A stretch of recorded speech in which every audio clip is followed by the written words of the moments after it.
Bonjour et bienvenue dans ce premier webinaire Parcours Santé. Je suis le docteur Hélène Ekenroth, je suis responsable de la commission Ville-Hôpital au sein de l'AP-HM et avec Madame Lauriane Ayoub qui représente l'administration au sein de la commission, nous souhaitons inaugurer une série de webinaires destinés à favoriser les relations entre la ville et l'hôpital. Et donc aujourd'hui, on a le plaisir de commencer ce cycle avec le professeur Ambrosi qui va nous parler de la pertinence de la prescription de la double agrégation ou de l'association anti-agrégants et anticoagulants à dose curative. Il va nous présenter les résultats d'une étude qui a été réalisée au sein du GHT 13. Voilà, je vous remercie de votre attention. Alors, d'abord, bonjour à tous, bien sûr, mais je voudrais également signaler que nos entretiens vont être enregistrés aujourd'hui et qu'ils seront disponibles a posteriori pour ceux qui souhaitent y revenir. Voilà.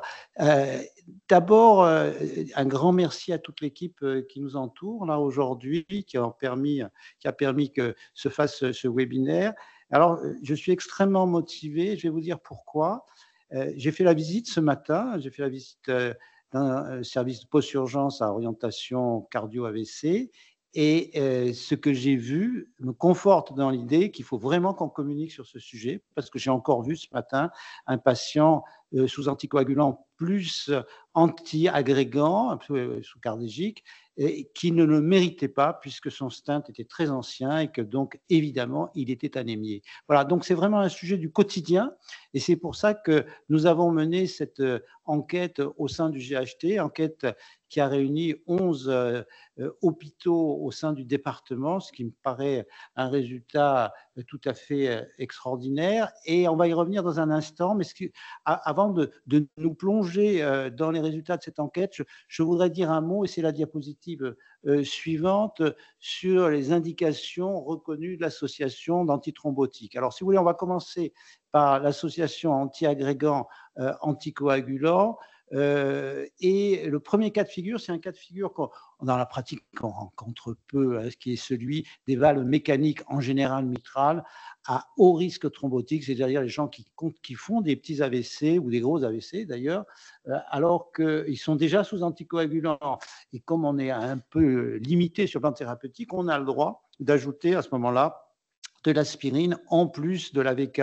Mais une fois de plus, c'est un cas pas fréquent et les recommandations disent qu'on peut le faire, mais sans plus, quoi. Voilà. Donc ça, c'est le premier cas de figure. Deuxième cas de figure, et c'est la diapositive suivante. Chez les patients qui n'ont pas de traitement anticoagulant au long cours, que disent les recommandations? Eh bien, ils disent qu'après la mise en place d'un stent, il faut grosso modo 1 à 3 mois, si c'est un stent dans des membres inférieurs, d'association anticoagulant plus 2 antiagrégants. 6 mois après un stenting, je reviens, ce n'est pas la bi-antiagrégation, c'est l'anti-agrégation. Donc, c'est 1 à 3 mois après stenting artériel des membres inférieurs, 6 mois après stenting coronaire chez un patient stable et 12 mois après un stenting coronaire pour syndrome coronaire aigu et moins encore si le risque hémorragique est élevé. Il y a une faute sur la diapo, c'est la durée de l'anti-agrégation. Diapositive suivante. Et chez les patients qui ont une indication de traitement anticoagulant au long cours, c'est après stenting périphérique, vous voyez 1 à 3 mois d'association anticoagulant plus antiagrégant, et après stenting coronaire, ça peut être plus long. D'abord, on commence par une trithérapie qui dure environ une semaine à 3 mois, puis ensuite on passe à une association anticoagulant plus antiagrégant.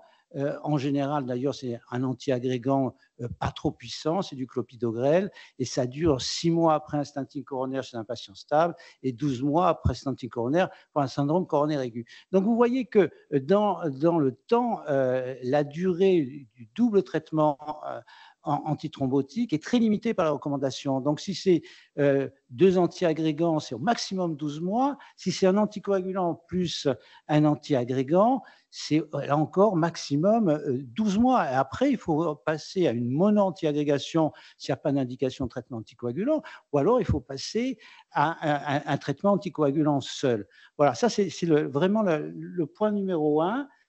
Et donc, si vous voulez, ça peut choquer, hein, parce qu'il y a beaucoup de... Oui. Est-ce qu'il y a des indications où on doit prolonger cette double anti-agrégation au-delà des 12 mois? Alors, ça, c'est une très bonne question. Parlons du cas où on n'a pas d'indication de traitement anticoagulant en long cours, donc patient qui n'est pas en fibrillation auriculaire, par exemple. Il y a de très rares cas où on peut prolonger les 2 antiagrégants au-delà de 12 mois. Mais autrefois, il y a quelques années, on pensait que ça pouvait être finalement assez fréquent chez les patients jeunes à faible risque hémorragique et à haut risque thrombotique, mais les recommandations n'évoluent pas dans ce sens-là. Elles évoluent dans le sens d'un raccourcissement de la durée du traitement par bi-antiagrégation. Hein. Vraiment, c'est la tendance actuelle. Il y a plein d'études qui montrent qu'on a tout intérêt, passé les premières semaines, à diminuer l'intensité de l'antiagrégation pour une raison évidente, c'est à cause du risque hémorragique qui passé un certain temps, l'emporte sur le risque thrombotique. Le risque thrombotique, c'est pendant les premières semaines. Hein, après, le risque thrombotique diminue beaucoup, beaucoup. Donc, si vous voulez, les indications à l'heure actuelle de bi-antiagrégation au-delà d'1 an, elles sont vraiment très rares. Hein, vraiment. Ça a pratiquement disparu des recommandations, et à juste titre, parce que le risque hémorragique est important. Et une fois de plus, le risque thrombotique diminue. Alors, la vraie question, c'est que faire devant un patient qui continue à faire des accidents ischémiques? C'est ça, là. Parce qu'au bout d'1 an, il y a des patients sous traitement antiagrégant qui continuent à faire des douleurs, à faire de l'angor instable, à faire des infarctus, à nécessiter des stents. On serait tenté chez ces patients, effectivement, de prolonger le double traitement antithrombotique. Mais à la vérité, quand on analyse bien ces cas-là, on se rend compte que souvent ce sont des patients fumeurs qui continuent à fumer, que ce sont des patients diabétiques dont le diabète est pas équilibré, et que la clé, c'est vraiment d'arrêter de fumer et de contrôler au mieux le diabète, ce qui n'est pas toujours évident, j'en conviens, mais le fait de poursuivre au-delà d'1 an la bi-antiagrégation, ça ne règle pas ces problèmes-là. Voilà, donc ça c'était le premier point sur lequel je voulais attirer l'attention de tout le monde, hein, c'est que vraiment les durées de double traitement antithrombotique sont bien fixées par les recommandations et ne doivent pas, dans la quasi-totalité des cas, il y a des exceptions bien sûr, ne doivent pas excéder 1 an. Voilà. Alors la question qu'on peut se poser, c'est de savoir, mais pourquoi chez un patient qui d'une part a une maladie coronaire et qui, d'autre part, a de la fibrillation auriculaire, qui donc, théoriquement, a besoin d'une part d'un antiagrégant et d'autre part d'un anticoagulant, pourquoi est-ce que l'anticoagulant tout seul suffit? C'est ça la question.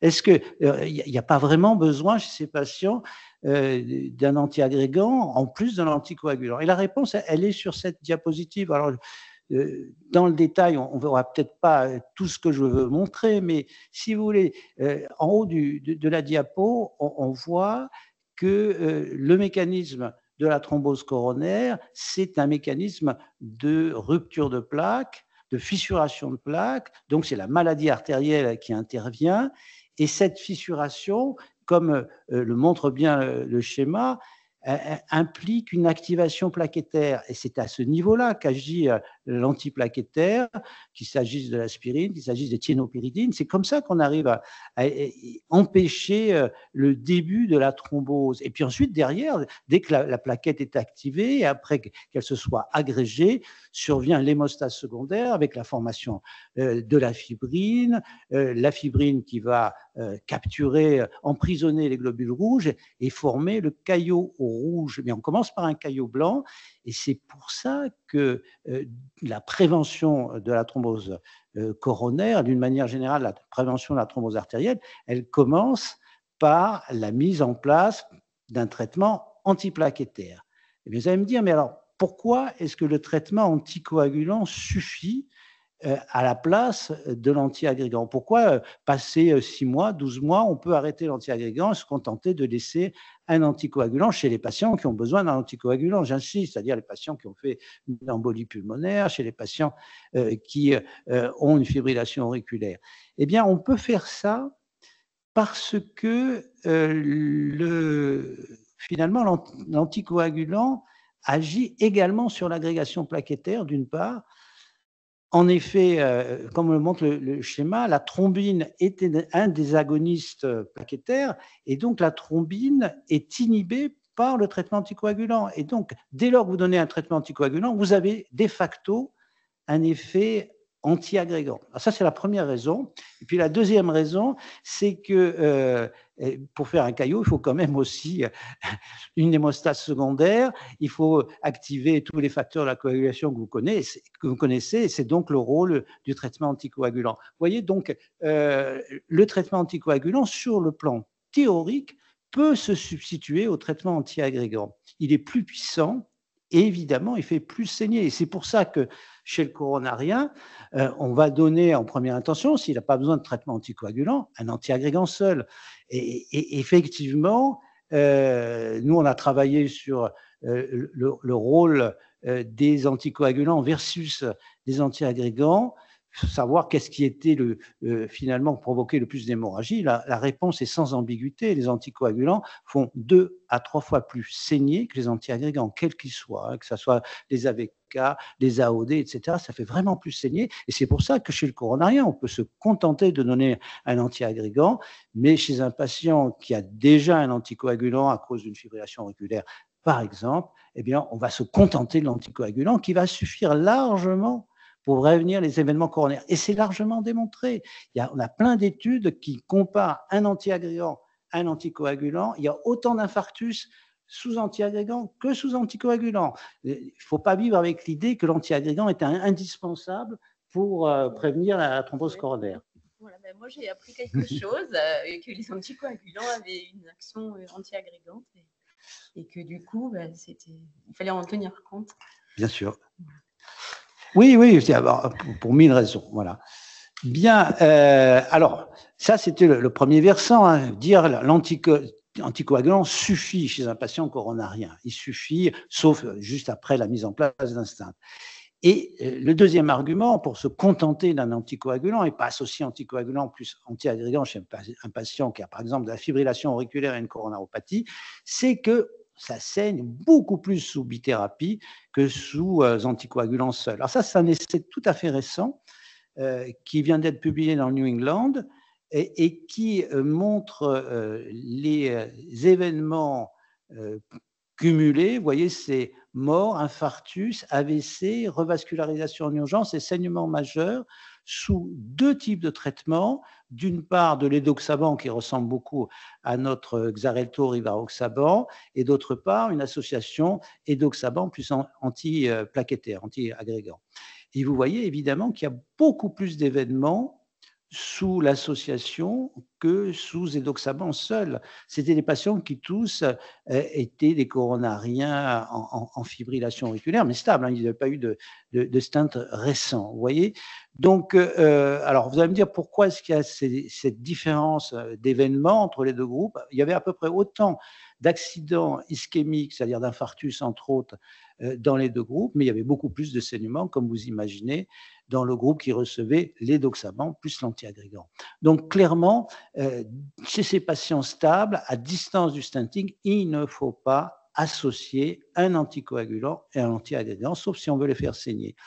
Et malheureusement, nous, on a beaucoup d'histoires d'hémorragie sévère chez ces patients. Et ça nous motive beaucoup, beaucoup pour faire passer le message qu'il faut arrêter dès qu'on a atteint 6 mois, 1 an, ça dépend du type de stenting. Alors, diapositive suivante. Voilà, je vais vous dire un mot maintenant de l'enquête. Donc, le principe, c'était de ne pas trop mobiliser les équipes, hein, puisqu'on a autre chose à faire, mais on a demandé à chaque service et à chaque hôpital participant d'enquêter sur seulement une semaine et d'inclure pendant la semaine qui avait été choisie, c'était en février-mars 2024, de repérer tous les patients qui recevaient un double traitement antithrombotique, soit antiagrégant plus anticoagulant, soit 2 antiagrégants, à dose curative, bien entendu, parce qu'on met de côté les HBPM à dose préventive. Et cette enquête a été réalisée dans chaque centre par un binôme pharmacien-médecin. Et je dois dire que le rôle des pharmaciens a été capital. Il existe autour de Martine Charbit, qui est la chef de pôle de pharmacie de l'assistance publique, tout un réseau de pharmaciens qui était extrêmement actif dans notre étude. Et donc, ils ont pu analyser ensemble les indications du traitement antiagrégant et du traitement anticoagulant chez chacun de ces patients. Et par ailleurs, on a constitué un groupe témoin. Alors, le groupe témoin, bon, pour des raisons de simplicité et aussi pour éviter un effet centre, c'était chaque fois le patient suivant dans l'ordre d'hospitalisation, sous réserve qu'il ne soit pas sous bi-antiagrégation lui-même ou sous traitement anticoagulant plus antiagrégant. Et voilà la liste des hôpitaux qui ont participé. Un grand chapeau à tous ces centres qui ont donc permis de réunir un grand nombre de patients. Et c'était des services de cardiologie ou c'était dans Très tous les bonne services question. de l'hôpital que vous avez mené cette enquête? Alors, selon les établissements, ça a été soit un service de cardiologie, soit l'ensemble de l'hôpital. Voilà. Par exemple, à la Timone, on a pris tous les patients de la Timone. Voyez. Donc, ça nous a permis, en l'espace d'une semaine, d'avoir un recrutement considérable, puisque vous voyez qu'il y a eu 183 patients inclus dans le groupe double traitement antithrombotique versus 183 patients dans le groupe témoin. Et voilà les résultats. Donc, vous avez là, d'une part, en première colonne, ceux qui recevaient un double traitement antithrombotique, et en deuxième colonne, les témoins. Et bon, il y a un certain nombre de résultats qui ne vont pas vous surprendre. C'est que les patients sous double traitement antithrombotique hospitalisés, ils ont un âge moyen de 70 ans et les témoins sont plus jeunes. Ce sont plus souvent des hommes qui sont sous double traitement antithrombotique que des femmes, qui a évidemment plus de diabétiques sous double traitement antithrombotique, ça ne vous surprendra pas, et qui sont plus souvent insuffisants rénaux. Et ça, c'est extrêmement intéressant. Vous allez voir pourquoi, parce que évidemment, on revient en arrière si vous voulez, voilà. Et donc, vous voyez que bon, le motif d'hospitalisation de ces patients était essentiellement des événements cardiovasculaires au sens large, y compris les AVC, mais il y avait d'autres motifs d'hospitalisation, y compris toutes sortes de pneumopathies, d'infections, etc. Et alors, un résultat extrêmement important, c'est que la moitié de ces patients, et là vraiment j'insiste, je m'arrête un peu, c'est que la moitié de ces patients étaient anémiés, alors qu'ils n'entraient pas forcément pour ça. Et donc c'est vraiment pointé du doigt le fait qu'un double traitement antithrombotique, c'est une cause majeure d'anémie, et en tout cas parmi les patients hospitalisés. Donc ça, c'est vraiment le point peut-être le plus important de cette étude. Et un deuxième point sur lequel on reviendra peut-être tout à l'heure, c'est les inhibiteurs de la pompe à protons. Oui, j'allais vous interroger, oui. A priori, oui, si on a grâce aux inhibiteurs, on risque rien, c'est ça? Ben, c'est pas qu'on risque rien, parce qu'on a des études. Là, c'est une question très pertinente. On a une étude ancienne qui avait été publiée là aussi dans le New England, qui avait comparé soit l'arrêt de l'aspirine, soit aspirine plus inhibiteur de la pompe à protons chez des patients qui avaient fait un ulcère gastrique. Eh bien, il y avait quand même 2 fois plus d'hémorragie dans le groupe qui prenait aspirine plus IPP versus le groupe qui ne prenait plus d'aspirine. Donc, le fait de prendre un IPP, certes, ça diminue le risque hémorragique, mais ça ne le fait pas disparaître, loin de loin. Alors, ce qui est important, donc c'est la dernière ligne de ce tableau, c'est que, vous voyez, un peu moins de la moitié des patients sous double traitement antithrombotique prenaient un IPP. Alors, mon commentaire, il va être un petit peu controversé d'une certaine manière par les recommandations de la HAS. la HAS fait la chasse aux IPP, et elle a raison dans la plupart des cas, mais elle n'a pas prévu dans ses recommandations le cas du double traitement antithrombotique. Or, là-dessus, toutes les recommandations sont d'accord, hein. Un patient qui a un double traitement antithrombotique doit recevoir un IPP. Et pourquoi? Pour diminuer ce risque hémorragique qui est notable. Donc, nous, on a été surpris de voir que moins de la moitié des patients prenaient un IPP, alors que si on avait suivi les recommandations, tous auraient dû être sous IPP. Et je pense qu'ils y ont trouvé du bénéfice parce qu'une fois de plus, ils auraient été moins souvent anémiés. Et est-ce que vous avez pu analyser la corrélation entre l'anémie et la présence d'IPP ou pas au sein de la cohorte? Alors, on n'a pas poussé, compte tenu des effectifs, l'analyse jusque-là, mais effectivement, c'est une question qu'on peut se poser. Après, ceux qui sont sous IPP sont souvent aussi des patients qui ont déjà eu des gastrites, des ulcères, et donc qui sont à plus haut risque hémorragique. Voilà, donc pour ces résultats, on reviendra, si vous voulez, dans un instant sur la problématique des IPP, qui est une problématique nationale, hein, puisqu'apparemment nous sommes de forts prescripteurs en France d'IPP, peut-être plus qu'il ne le faudrait, mais dans ce domaine particulier, ce n'était pas le cas, vous voyez. Et alors, le deuxième résultat qui est extrêmement important dans cette étude, c'est que 39% des patients sous double traitement antithrombotique ne sont pas dans le cadre des recommandations. Ils sont hors indication.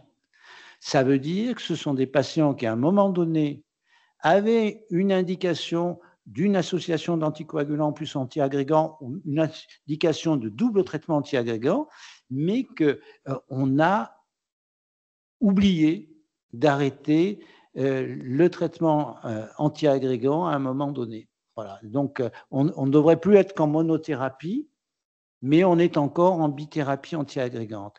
Et ça, c'est un vrai problème, un vrai sujet, et on a essayé de creuser un peu. Mais pourquoi est-ce que les patients ont un double traitement antithrombotique alors qu'ils ne devraient recevoir qu'un seul antithrombotique? Et la réponse, elle est de deux ordres. Il y a d'une part la conviction d'un certain nombre de confrères que si on a une FA, il faut un anticoagulant, si on est coronarien, il faut un antiagrégant, et si on a les deux, il faut les deux. Il y a ça. Et puis, il y a une deuxième raison qui me paraît plus fréquente, c'est qu'il y a une inertie thérapeutique, les patients ne vont plus reconsulter, ou surtout, ils ne vont plus revoir le cardiologue qui souvent a la main sur ce type de prescription. Et que, voilà. Mais ça, on en discutera avec la salle tout à l'heure. Je voudrais avoir le sentiment de nos interlocuteurs sur ce sujet. Voilà. En tout cas, nous, on a remarqué que cette écart en recommandation est plus fréquente chez les patients dépendants, c'est-à-dire les patients, pour résumer, qui ont perdu leur autonomie pour diverses raisons, mais souvent sont des Alzheimer, mais pas forcément. Voilà, donc les patients dépendants qui vont moins souvent voir leur médecin sont plus souvent victimes de cette inertie thérapeutique. Diapositive suivante. Alors, je vais faire un petit pas de côté parce que, si vous voulez, la question qu'on se pose de manière pragmatique au quotidien chez ces patients qui ont un double traitement antithrombotique, mais que puis-je faire si le traitement est bien indiqué pour diminuer le risque hémorragique? Ça, c'est vraiment une question du quotidien, vraiment une question pratique. Qu'est-ce que je peux faire pour diminuer le risque hémorragique? Alors, première chose qui est extrêmement simple, c'est de regarder la créatinine. Si la créatinine est élevée, souvent il y a indication à changer d'anticoagulant, ou bien, parce que par exemple, si on prend le dabigatran, au cas d'insuffisance rénale sévère, il ne faut surtout pas en donner. Le rivaroxaban, si la cléarance de la créatinine est inférieure à 30, ça ne paraît pas une bonne idée de donner du rivaroxaban. Voilà, déjà, il y a ça. Première chose. Deuxièmement, il faut surveiller les interactions médicamenteuses. Alors, avec les AOD, il n'y en a pas beaucoup, mais il y en a quand même. Hein. Il y en a quand même, mais bon, c'est toujours les mêmes. Hein. C'est les médicaments dont tout le monde sait qui donnent des interactions, les azolés, par exemple, les antirétroviraux, enfin, Tout le monde sait que ce sont des médicaments qui donnent beaucoup d'interactions médicamenteuses, y compris avec les AOD. Mais il y a une interaction que j'ai vue encore la semaine passée, c'est avec les antiépileptiques. Je pense que tout le monde n'a pas en mémoire que le phénobarbital et la carbamazépine interagissent avec les AOD. Hein. Or, si ça favorise la thrombose, et de loin, parce que ça va favoriser l'inactivation de ces molécules. Donc, il faut se méfier des antiépileptiques. En fait, il y en a 2 qui posent problème si le patient est sous AOD. Voilà, donc se méfier des interactions, ça c'est une première chose. Là, on va revenir sur la précédente. Regarder si la fonction rénale et puis parfois contrôler. Alors contrôler l'hémostase, vous savez que pour les AOD, ça n'a de place que dans un cas très précis, c'est l'accident hémorragique ou l'accident thrombotique, et ça concerne les hospitaliers, hein, parce que nous essayons d'enseigner à nos étudiants que lorsqu'on reçoit aux urgences un patient qui thrombose sous AOD, la première chose à faire, c'est de mesurer l'activité anti-DISA pour vérifier qu'il prend bien son AOD. Ça, c'est un réflexe qu'ils ont plus ou moins. Et puis, la deuxième chose, si un patient saigne sous AOD, doser l'activité anti-DISA pour voir s'ils sont ou non en surdosage. Voilà.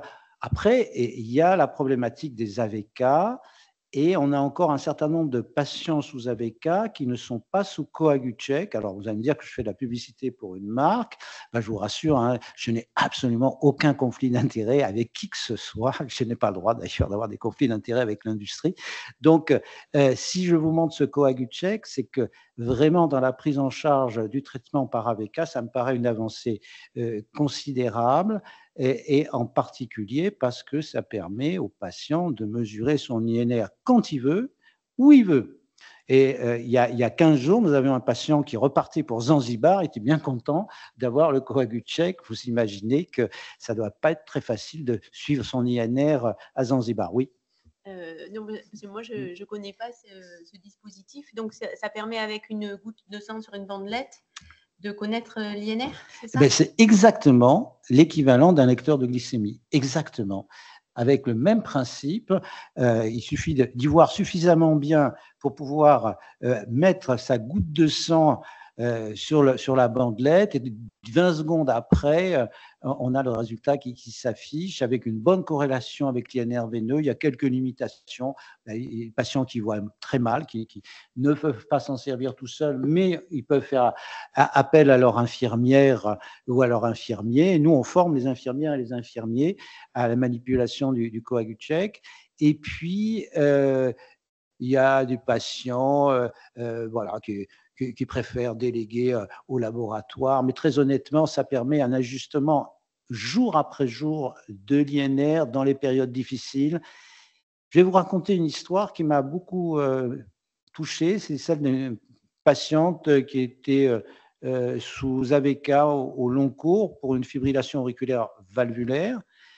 Et elle a pris un antibiotique. Elle n'a pas fait l'INR derrière. Elle a fait une hémorragie cérébrale quelques jours après. Bon, heureusement, l'évolution a été favorable, mais j'ai trouvé que le prix était cher à payer juste parce que l'antibiotique a fait monter brutalement l'INR.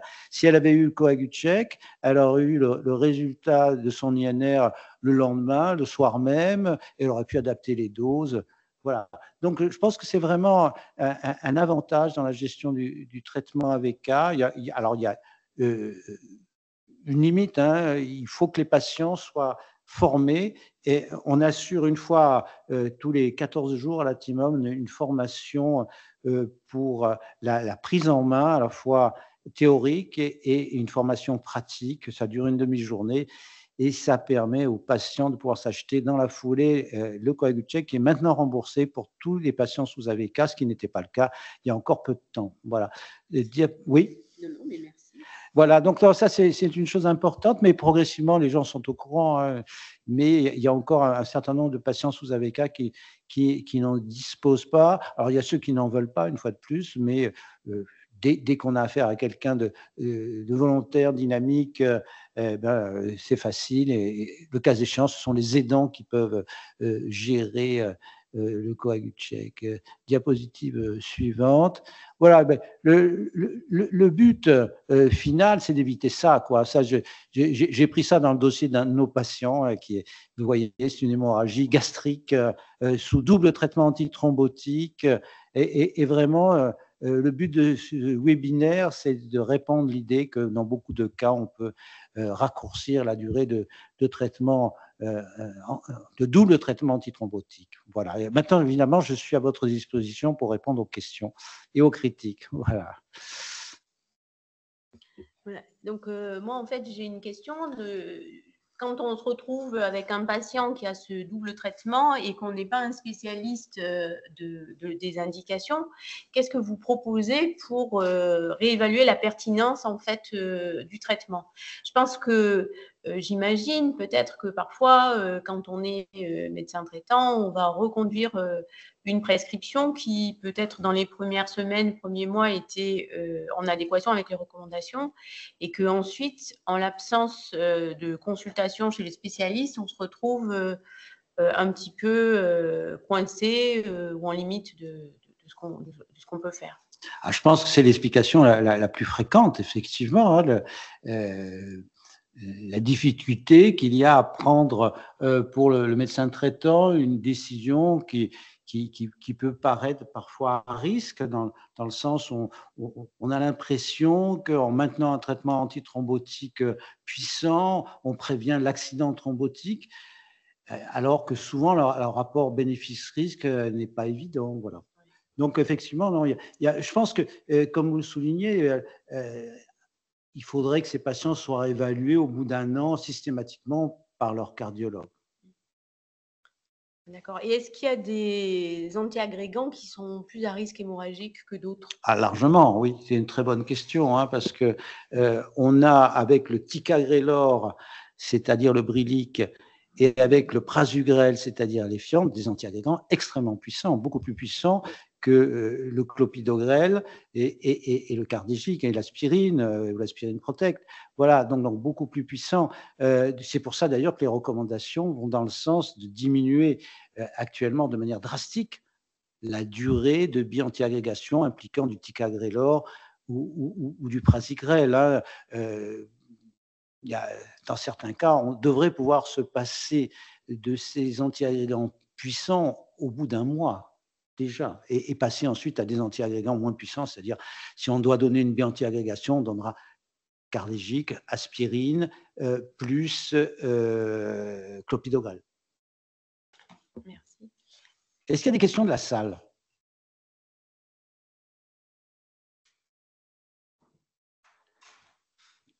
Alors, s'il n'y a pas de questions de la salle, on va peut-être revenir sur la dernière diapo. Voilà. Si vous voulez, c'est un autre sujet qui est connexe au précédent dont je voulais dire un mot. C'est le traitement par IPP, par inhibiteur de la pompe à protons. Voilà, c'est celle l'avant-dernière, tout à fait, vous y êtes presque, c'est la précédente. Voilà. Voilà.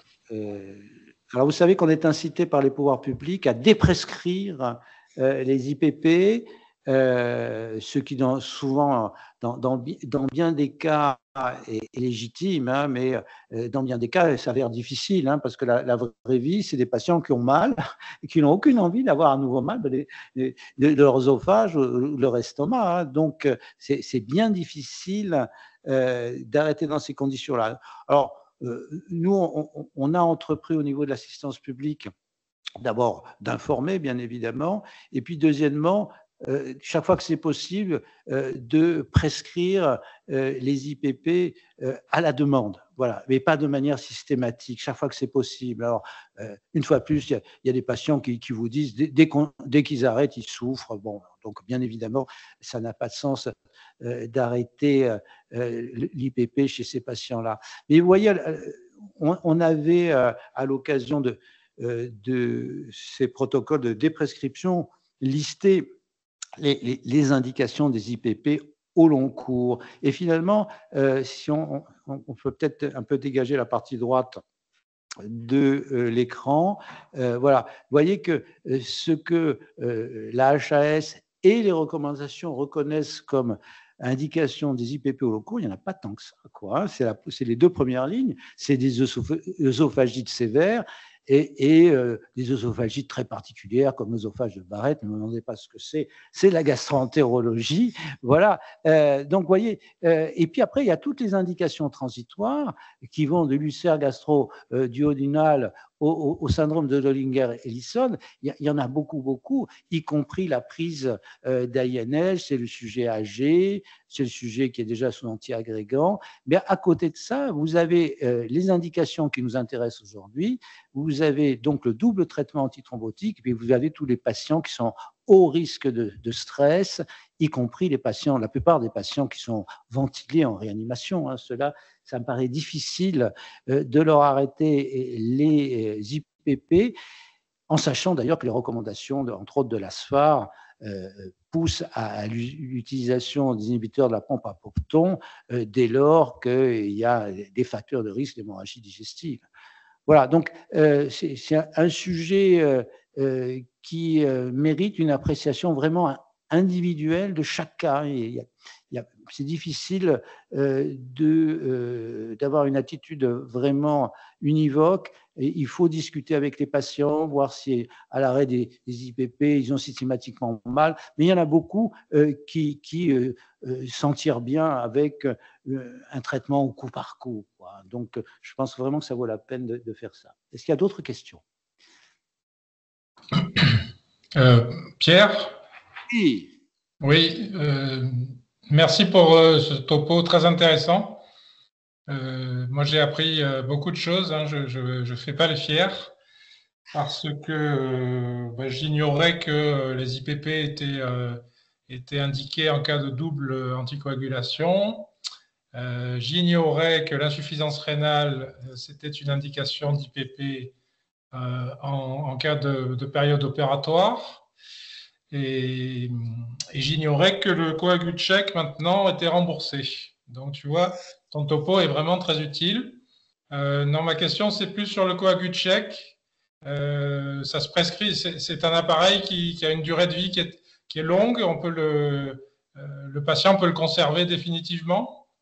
Complètement. Alors, nous avons eu pour le moment 2 ou 3 patients qui nous ont rapporté le Coagucheck après plusieurs années d'utilisation. Voilà, c'est tout. Sinon, après, il est vrai que l'utilisation du Coagucheck est très variable d'un patient à un autre. Certains l'utilisent de manière extrêmement fréquente, d'autres de manière discontinue. À mon sens, l'intérêt du Coagucheck, c'est vraiment de pouvoir réagir en cas de diarrhée, en cas de grippe, en cas de début de traitement antibiotique, parce qu'on sait que l'INR va bouger à ce moment-là. Et c'est là où il a toute sa place. Après, pour un contrôle systématique, les recommandations disent une fois tous les 15 jours, je pense que ça suffit largement. Voilà. Mais bon, lors des initiations, il ne faut pas utiliser le Coagucheck. Les 15 premiers jours de la mise en route d'un traitement par AVK, pas de Coagucheck parce qu'il sera pris en défaut, car l'équilibre entre divers facteurs de la coagulation n'est pas encore réalisé. Mais à partir du 15e jour, après le début de l'AVK, on peut se servir du Coagucheck. Alors, il y a un cas de figure qui est tout à fait intéressant, c'est celui du SAPL. Je parle devant une experte à mes côtés. C'est vrai que dans les SAPL, à l'heure actuelle, on ne donne pas d'AOD, on donne un AVK de manière préférentielle. Il y a des arguments tirés de la littérature qui sont vraiment très en faveur d'utiliser plutôt les AVK. Et on sait aussi que dans certains cas, le Coagucheck va être pris en défaut chez les patients porteurs d'un SAPL. Et que donc, initialement, il faut faire au moins 2 mesures concomitantes d'un INR sur prélèvement veineux et d'un INR sur Coagucheck.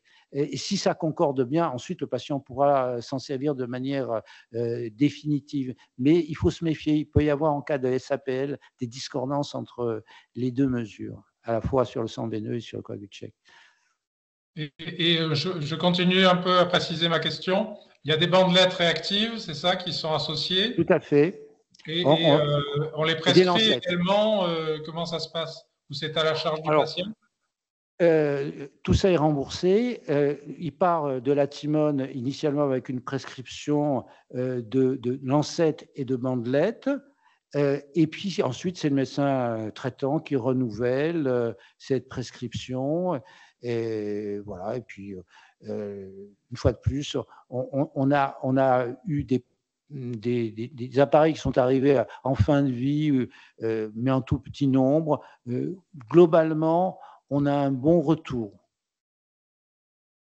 D'accord. Je me permets de poser une deuxième question.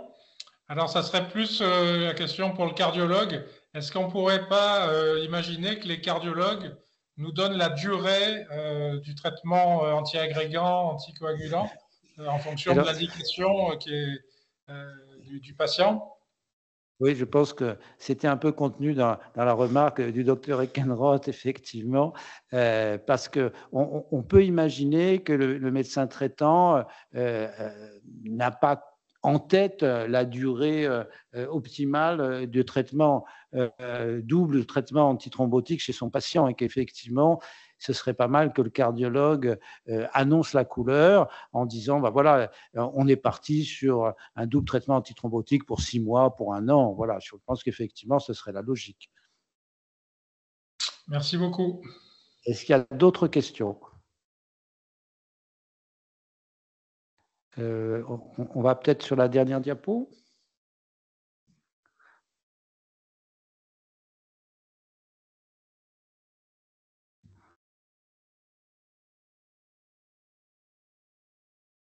Voilà, donc ça, c'est une illustration tout à fait récente hein, qui montre à quel point on est à l'heure actuelle dans une logique de désescalade. Les anglo-saxons emploient le terme de de-escalation. Alors, vous n'y voyez rien, bien entendu, parce que c'est en tout petit, mais je vais vous traduire ce que veut dire cette diapo. C'est que à l'heure actuelle, on peut diminuer la durée de double traitement antiagrégant de manière considérable en fonction du risque hémorragique.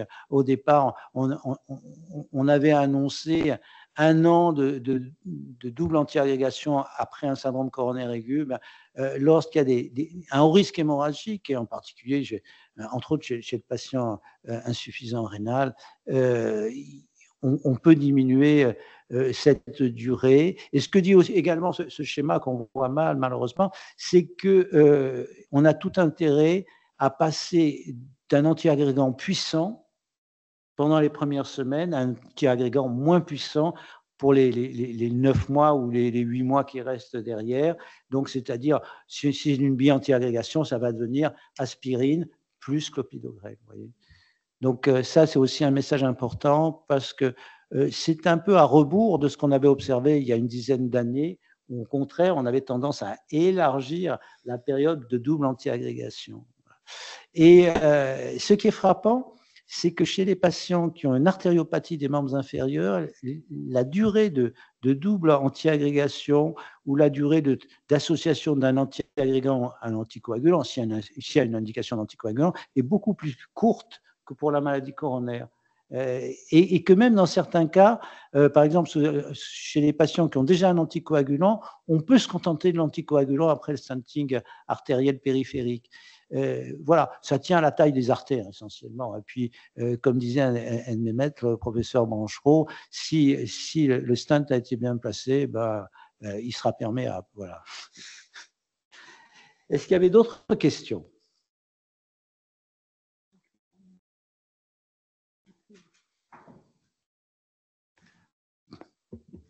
Mais si on n'a plus de questions, on vous remercie parce qu'on a tous appris plein de choses. Et moi, en tant que gynéco-obstétricien, bien loin de ces problématiques, j'ai appris à la fois l'intérêt de revoir une prescription, et je pense que ça vaut pour tous les traitements, et on va vers la pharmacie clinique, et je pense que c'est vraiment intéressant d'associer les pharmaciens à la réévaluation des traitements, des interactions. Et là, en tout cas, on voit qu'il y a un sujet parce que il y a beaucoup d'accidents en fait chez les patients qui n'ont pas de raison d'avoir cette double anti-agrégation.